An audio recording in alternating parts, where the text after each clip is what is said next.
উজিরের, যে আমি ডাকলাম আমার কাছে আসলো না, আমি রাজদরবারের লোক। দেখেন আমরা দেশও আছে, আমি চেয়ারম্যানের লোক, আমি মেম্বারের লোক, আমি এমপির লোক, আমি কইলাম হ্যাঁ আইলো না, এর সাহসটা কত বড়, কয় কি না? কিন্তু রব্বুল আল্লাহু সুম্মা ইসতাকামু, যারা আল্লাহর উপর ইস্তেকামাত থাকে, রবের উপর ইস্তেকামাত থাকে, তারা কখনো মানুষের কথায় বিভ্রান্তি হয় না, তারা কখনো কোনো মানুষের কাছে গিয়ে আশ্রয় চায় না, তারা আশ্রয় চায় একমাত্র আল্লাহর কাছে। জুড়ে বলেন ঠিক কিনা? উজিরের মনে কষ্ট এসেছে, উজির বাড়ি থেকে বিদায় নিয়ে চলে যায়, ডাক দিয়ে বলে সালোয়া আমি আপনার বাড়িতে আর বসবো না, আপনার মেয়েটা আমার সামনে এলো না, আমি দেখতে পারলাম না, কেমন করে আমি রাজদরবারে সংবাদটা পৌঁছাবো। সবাই চলে গেলেন, যাওয়ার পর মেয়েটা বলে আব্বা গো আপনি কি কর্তব্য বিমূঢ় হবেন না, চিন্তিত হবেন না, আমি যেমন উপযুক্ত তেমনই বড় গো বাবা, আমি মালিকের উপর ইস্তেকামাত রয়েছি, আমি মজবুত রয়েছি, আমি মজবুত রয়েছি, মালিক যেখানে তকদির রেখেছে সেখানে আমি যেতে হবে। আরে বাবা চিন্তিত হবে না বাবা গো, আমার রিজিক মালিক যেখানে রেখেছেন সেখানে আমি যেতে হবে। যদি পয়গম্বরের দরবারে লিখে থাকে ওখানে আমি যেতে হবে, পয়গম্বর না নিয়েও থাকতে পারবে না, কারণ আল্লাহ যা চাই তাই করে। সুরে বলেন ঠিক কিনা? আব্বা গো আপনি চিন্তিত হবেন না, রাত্র যখন গভীর হবে, যার উপর আমি ইস্তেকামাত, যার উপর আমি মওজুদ, যার উপর আমি বিশ্বস্ত, রাত্র যখন গভীর হবে সকল মানুষ ঘুমের ঘরে চলে যাবে, আমি ওনার কাছে নিরিবিলি দরখাস্ত পেশ করব। জুড়ে বলুন সুবহানাল্লাহ। পারে সেই মালিকের কাছে আমি দরখাস্তটা পেশ করব। আমি জানি আমি যেহেতু মালিকের উপর ইস্তেকামাত রয়েছি, মওজুদ রয়েছি, আমি মজবুত রয়েছি, আমাকে জমিন থেকে বিদায় করে দেওয়ার ষড়যন্ত্র করলেও এক পা আমাকে বিস্তার করতে পারবে না। এজন্য আমি স্বীকৃতি দিচ্ছি বাবা আমার দরখাস্ত মালিক শুনবেনই শুনবেন। জুড়ে বলেন ঠিক কিনা? বাবা মুস্কি হাসি দিয়ে আবার বের হলেন।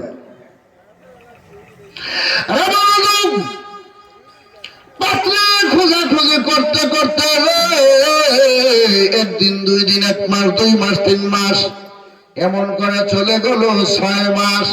জুড়ে বলেন কয় মাস? 6 মাস। 6 মাস পরে আবার গোল টেবিল মিটিং। কি টেবিল মিটিং? গোল টেবিল মিটিং। না কেউ সন্ধান পাইছে না, কিন্তু উনি সন্ধান পাইছিল। আয়সা বলছেন না কেন তার সামনে কেন এলো না, ঠিক না? ওই রমণী মহিলা মালিকের দরবারে দরখাস্ত দিলেন, দিয়া একখানা চিঠি লিখলেন। ওই চিঠিখানা ওই জানোয়া নিয়ে আবার জালবাইতে আসলেন। ওই মুরব্বীরে আবার পাইলেন, ওই প্রচারে চিঠিখানা দিলেন। চিঠিখানা তার পকেটের মধ্যে রাইখা দিলেন, কিন্তু রাজদরবারে নিয়ে জমা দিছে না। কথাটা বুঝে আসছে? যখন গোল টেবিল মিটিং হইছে তখন বলে যে কোনো পাত্রী পাওয়া গেল না, সারা রাজ্যে বলে না। পাখি বাহিনী কথা বলে না, তার তো বাহিনী কয়টা ছিল? পাখি বাহিনী বলে না আমরা পাইছি না, মানুষ বাহিনী বলে আমরাও পাইছি না, জিন বাহিনী আমি জানি। জিন বাহিনী জানে, কারণ জিনের আল্লাহ এমন একটা প্রদত্ত ক্ষমতা দিয়েছেন, তার একটা পাওয়ার দিয়েছেন। তেরিবিরিং করবেন রাস্তার মধ্যে আটকে ধরবো, ঠিক না? রাস্তাতে আপনারা আসর করে এমন করে বোঝাইতে না সামনে যাবেন গেছে। পয়গম্বর বলে ও জিন্নাত তুমি জানো? বলে হ্যাঁ, 6 মাস আগেই তো আপনার কাছে চিঠি আসার কথা, কিন্তু চিঠি আপনার কাছে দেওয়া হয় নাই। কত চিঠি কো? চিঠি আপনার উজিরের পকেট। জিনে কইতে পারে কি দেয়? পারে। চিঠি আপনার উজিরের পকেট। উজির তো জিরবাত কেমন মারছে, কথা তো ঠিক। এখন আমি কি করতাম? সিটিখানা বাইর করে দিছে, বের করার পর দেখেন সিটির মধ্যে লেখা, পরম করুণাময় আল্লাহর নামে শুরু করিলাম, জুড়ে বলি সুবহানাল্লাহ। পয়গম্বর কো, আমি তো এমন পাত্রই চেয়েছিলাম যে সর্বপ্রথমই আমার আল্লাহর নামটা নেয়।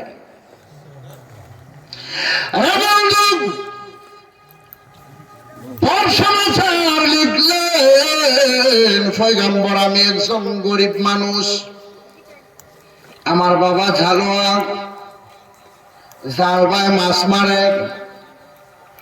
ও পয়গম্বর, এমন কোন আমার বাবার সাধ্য নাই রাস্তার বাড়ি মেয়েকে বিয়ে দেবে, কিন্তু জেনে রাখো আল্লাহর কালামে পথ থেকে রে আপনার তুই জালোয়ার মেয়ে, আমি গুনাহগার। আল্লাহর কালাম থেকে 10টা গুণ আমি আমার মধ্যে ফিট করেছি, আপনি যে 10টা গুণ চেয়েছেন 10টা গুণ আমার মধ্যে আমি রেখেছি। আমার আমানতের খেয়ানত করি না, আমার কণ্ঠর আওয়াজ কোনো বেগানা পুরুষ শুনে না, বেগানা কোনো পুরুষ আমার চেহারা দেখে না। আমি 5 ওয়াক্ত নামাজ আদায় করি, আমি সহি সময়ে আমি জামাতের সহিত মহিলাদেরকে নিয়ে পর্যন্ত আমি এমনকি জামাত আদায় করি। মারহাবা বলেন। মহিলারা মিলিত হয়েও জামাত আদায় করে। সব কিছু বিস্তারিত চিঠির মধ্যে 10টা গুণ লিখে দিলেন। পয়গম্বরে বলে, বাদশা বলে, তাহলে তো পাত্রী ঠিকই আছে, তুমি বললে না কেন? তোমার শাস্তি, তুমি কেন বললে না? ওই জিনারা যে কাজ করে 3 দিন ধরে তার সাথে ওই কাজ করবা, শাস্তি দেওয়া হলো না তারে? এই শাস্তি ভাইয়া শয়তানের সাথে গিয়া পরামর্শ করছে। নাউজুবিল্লাহ পড়ে। কার সাথে? শয়তান। বর্তমান জামানায় শয়তান আছে, কিয়ামত পর্যন্ত থাকবো। আর ওখানে শয়তান, মানুষ যেমন ডিজিটাল, শয়তানও ডিজিটাল, ঠিক কি না? কারণ জানেননি, এক মুরব্বী 5 ওয়াক্ত নামাজ গিয়া মসজিদের মধ্যে পড়ে জামাতের সহিত, কোনোভাবেই তার নামাজ থেকে বাদ করা যায় না। হ্যাঁ, গিয়া জামাতের সহিত বাধ্য হয় সালাত আদায় করতে। বড় শয়তানে ছোট শয়তানের ডাইকে না বলে, এই তুই যে অত পণ্ডিতি করস, ওই মুরব্বিলারে নামাজ না পড়াইয়া তুই রাখতে পারবি নি? আমি চেষ্টা করে দেখি।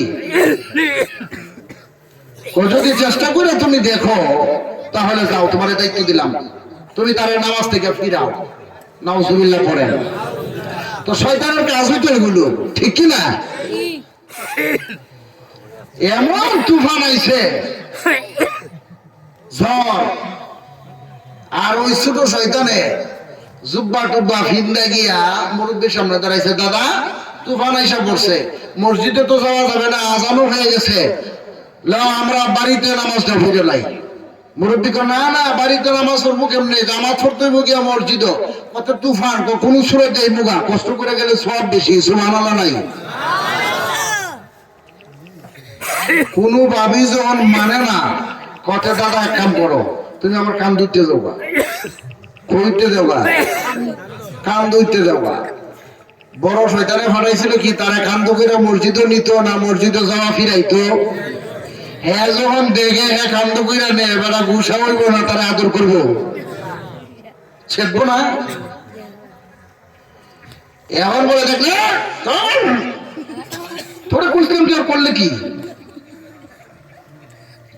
হ্যাঁ, তুমি তো বুঝলে না, তুমি আগের যুগের মানুষ, এটা ডিজিটাল সিস্টেম। কি সিস্টেম? Digital system. মানে তো বুঝলাম না। মসজিদ নিয়ে কান্দ করে দিয়ে আইসে, ঠিক হল, এখন আইসে আয়া কান্দা তো সেই তোরে ইসলাম বেটার নামাজ ফিরাইতে, তুই তো রুটি দিয়েছ, বিষয় কি? কয়টা ডিজিটাল একটা সিস্টেম করছে। ও কেমনে? হ্যাঁ, যখন আইতে যাইল ওইটা কদম দিয়া দিয়া, এর প্রত্যেকটা কদমে গুনাহ মাফ হইলে আমল নামায় 10টা করে সওয়াব লেখা হইলে, এখন কদমের সওয়াব গুলো যে কান্দ করে নিয়া কদমের সওয়াব গুলো থেকে বাদ দেওয়া হইতাম, পারছি শুকরিয়া আদায় করো। নাউজুবিল্লাহ। আর জোরে বলেন। চিঠি পাইলেন চিঠি পেয়ে খুব আনন্দিত হলেন। সেই 10টা গুণ আমি চেয়েছি, 10টা গুণ চিঠির মধ্যে রয়েছে। কেন আমাকে তুমি বললে না তোমার শাস্তি দেওয়া হবে? জিন তোরা সেই কাজ করে, তুমিও এই কাজ করো 3 দিন। জোরে বলেন কয় দিন? 3 দিন তুমি এই কাজ করো, এটা তোমার শাস্তি দেওয়া হলো। কিন্তু দেখা যায় ওই উজির অন্তরের মধ্যে কষ্ট নিয়েছে, মনের মধ্যে কষ্ট নিয়েছে। আমি কেন চিঠি দিলাম না, আমাকে এইভাবে ভাসানো হলো, আমাকে শাস্তি দেওয়া হলো, আমার ভুলের মাসুলে মন ভাবে দিতে হবে। না না, আমি মেনে নিতে পারি না। শয়তানের সাথে গিয়ে পরামর্শ করলেন, ইবলিসের সাথে পরামর্শ করলেন। ইবলিসকে বললেন, আমি সুলাইমানের আংটি না তুমি আনার চেষ্টা করলে আমি সুলাইমানের আংটি এনে দিব। আমাকে কি দিবে? বলে তোকে আমি রাজ্যের রাজা বানাবো। নাউজুবিল্লাহ পড়েন। শয়তান অনেক চেষ্টা করছে। কয়টা অস্ত্র ছিল? এর মধ্যে একটা অস্ত্র কি? আংটি। একটা অস্ত্র কি? আংটি। কারণ এই আংটিটা যে পায় 7 রাজার দন সে পায়। কয় রাজার দন? বুঝা যায় ওই রাজ্যের মালিক। আল্লাহ তার এমন একটা দান করেন। কিছু কিছু আংটি আছে পরা সুন্নাহ। পরা কি? সুন্নাহ। রাসূল পড়েছেন। মারহাবা পড়েন। লম্বা আলোচনা ইস্তেকামত থাকার কারণে আয়াতের শুরুতে মালিক বলেছেন, যারা আমি রবের উপর ইস্তেকামত থাকে, মজবুত থাকে, মজবুত থাকে, তাদেরকে কি পুরস্কার দেই আমি বাস্তবে দেখাইলাম। পয়গম্বর দিয়ে আমি দৃষ্টান্ত দিয়ে দিলাম। ও আমার হিসাবে সূরাতু হামিম সেজদা নাজিল কইরা 30 নম্বর আয়াতটা আমি আমার হিসাবে জমিনের মধ্যে পাঠায়া দিলাম। জোরে বলি সুবহানাল্লাহ। ও সমস্তপুরের যুবকরা, তোমরাও যদি ইস্তেকামত থাকো, তোমরাও যদি মজবুত থাকো, ও সমস্তপুরের মা বোনেরা, আপনারাও যদি ইস্তেকামত থাকতে পারেন আল্লাহর উপরে, আপনারা যদি ইস্তেকামত থাকতে পারেন রাসূলের উপরে, আপনারা যদি ইস্তেকামত থাকতে পারেন হাদিস শরীফের উপরে, আপনারা যদি ইস্তেকামত থাকতে পারেন আল্লাহর কালামের উপরে, যত বড় আপনার বিপদ হোক না কেন, যত ষড়যন্ত্র আপনার নামে হোক না কেন, যত চক্রান্ত আপনার নামে হোক না কেন, মালিক ডাক দিয়ে বলেন, ও মাকারু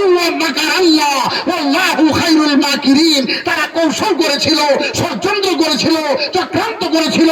তুমি সচেতন মানুষকে, তুমি সচ্চা মানুষকে, তুমি মসজিদওয়ালা মানুষকে, তুমি ইস্তেকামতওয়ালা মানুষকে তারা নির্যাতিত করবে, বেইজ্জত করবে, অপমানিত করবে, লাঞ্ছিত করবে। না না, পারবে না। তাদের কৌশল দিয়া আমি তাদেরকে পাকড়াও করে আল্লাহু খায়রুল মাকিরিন, আমি তাদেরকেই তাদের বেড়াজালে ফেলে বিপদে ফেলে দিব। জোরে বলেন ঠিক কিনা? আমার মূল আলোচ্য বিষয়টি হলো আল্লাহর উপর ইস্তেকামত থাকা। জোরে বলেন মারহাবা। ইবলিসের সাথে পরামর্শ করলেন, আংটি এনে দিব। আংটি আনলে কি হবে? বলে আংটি যদি আমার হাতে পরিয়ে দাও আমিও সুলাইমানের সুরত ধরতে পারবো, আমিও বাচ্চা হয়ে যাব, আমিও কুরসির মধ্যে গিয়ে বসবো। ষড়যন্ত্র করিয়া সুলাইমানকে হটাইয়া দেব, আর সালোয়ার মেয়েকেও সুলাইমান পাবে না। জোরে বলেন নাউজুবিল্লাহ।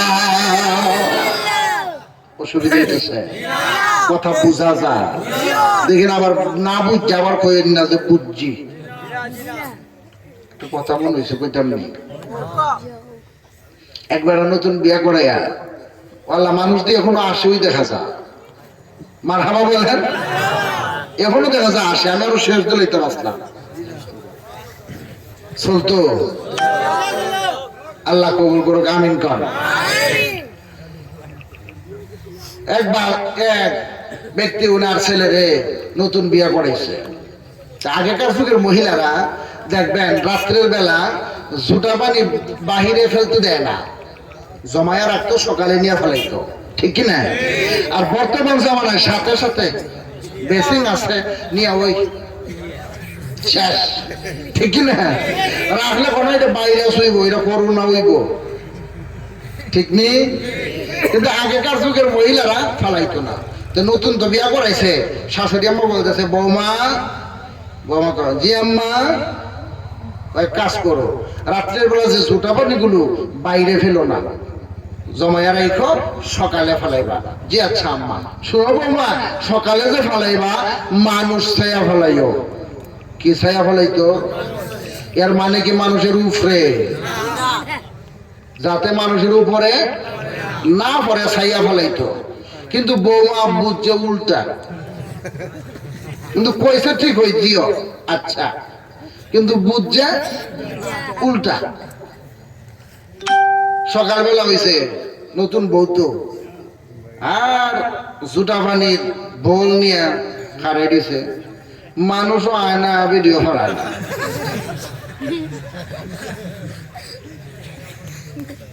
বেশি দোয়া করতেছে লাই লাই লান্তা সোয়ানা কেন গুম তুমি না চল ঢালা কোন বিপদে ফেলাইলা একজনকে ফাটাও। আটকা ছায়া দেখে নতুন এক দামান সাদা সুটকুট ফিন্দাইতেছে, বেরে গো আল্লাহ তুমি ফেরস্তা ফাটাইছো, আমারও বাঁচাইছো। যেমনে বেড়া সামনে বেড়ার উপরে একটা, বেড়ার উপরে নতুন দামানদের উপরে, দামানদের কানাই পড়ে যা কোয়া বেরিয়েও দৌড়ে বেড়াও দৌড়ে, লাস্টে বেরি বাড়ির ভিতরে গেল রান্না করো তাড়াতাড়ি আও। কি ওই দেখো বেটা আমার পিছে পিছে দৌড়ে। আবার তোমার বাড়ি কোথায়? তুমি আমার বৌমার পিছনে দৌড়াও কেন? কাজটা করলো কি আপনার বৌমা? আমি আমার শ্বশুর বাড়ি যেতাম, ছুটকুট ফিন্দা এলাম, আমার মধ্যে সমস্ত জুতা পানিগুলো ফেলাই দিল। বৌমা তুমি কাজটা করলে কি? আম্মা আপনারা বলছেন মানুষ ছায়া ফেলাইতাম, মানুষও আনা আমিও ফেলাইছি না, বেটা আইসা আমি ফেলাইছি। বুঝছে বাউ না উল্টা? তা আপনারাও যদি না বুঝছে কোন হুজুর বুঝছি, তো আমার হেমন্ত সার লাগাই দিবা। সকালে উঠে শাস্ত্র লাগিয়া কইব, কিশোরগঞ্জ থেকে খানদানি হুজুর আইছিল, এমনি এমনি কইছিল, জোরে বলেন ঠিক কিনা? না না ঠিক না। এজন্য আমি বলি যে বুঝে না গে, আল্লাহ আমরা বুঝার তৌফিক দিত। এই আয়াতের তাফসীর খানা সবাই বলুন আমিন।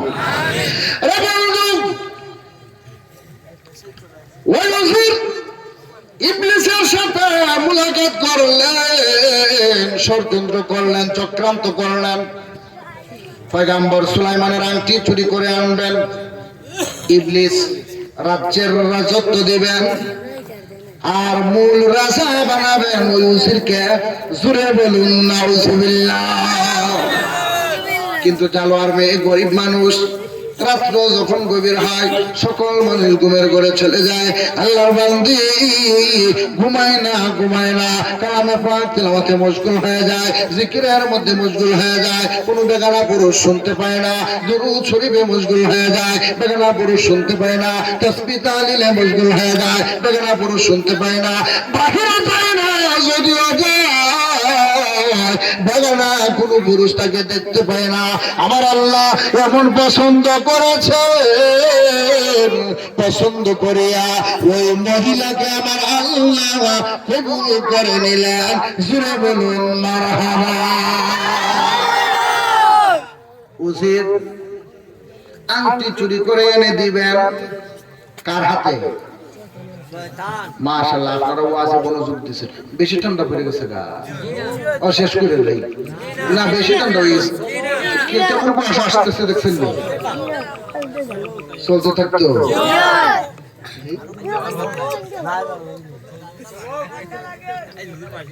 চলবো যে এই আয়াতখানা মানতে রাজি আছেননি? তাহলে আমিও চালাইতে রাজি আছি, অসুবিধা নাই। কারণ যদি আয়াতখানা মানেন আর আমার যদি একটু কষ্ট হয় আমার আপত্তি নাই, কারণ আল্লাহর একখানা আয়াতে কালিমা, ওখানে আমলে আমরা ফিট করতে পারলাম। জুড়ে বলেন ঠিক কিনা? আল্লাহ তৌফিক দিতে আমিন বলি।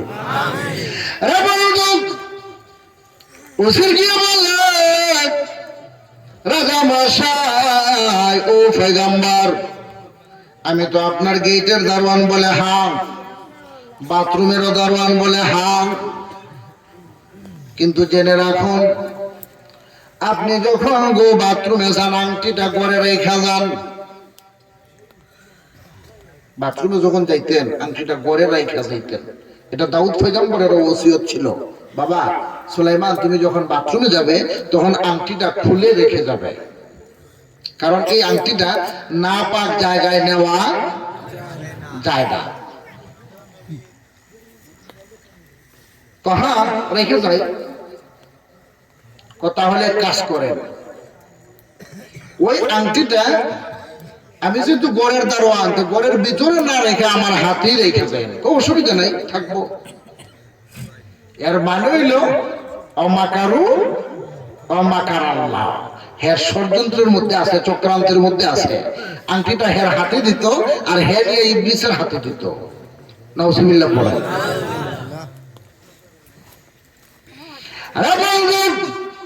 পয়গম্বর আংটি খুলিয়া হাতে দিলেন, ভিতরে প্রবেশ করলেন।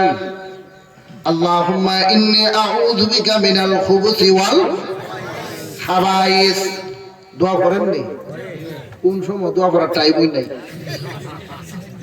আমি গেছিলাম কুষ্টিয়া এক মাহফিল, খিটিয়া, ও কথা বলা কিটিয়া, ভলিউমটা জায়গা রাখেন, কুষ্টিয়া।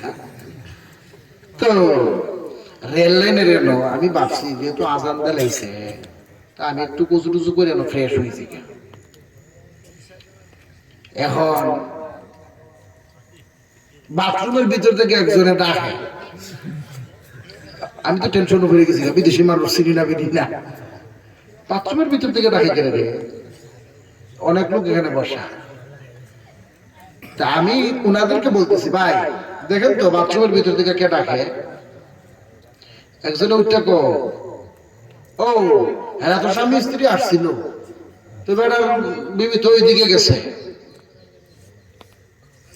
তো তুই গিয়ে ডাক দে। একজন আরেকজন তুই গিয়ে ক, এরা চিনি আমার পরিচিত, তারা নিয়ে ডাক দিছে। তো বেটে গেছে, তুই বাথরুমে গেলে তোর বদল হয়ে গেল না? হ্যাঁ কয় এর সময় সময় পেয়েছি না। কি সময় পাইছে না? বদলা নেওয়ার সময় পাইছে না, হ্যাঁ দোয়া করার সময় দিব।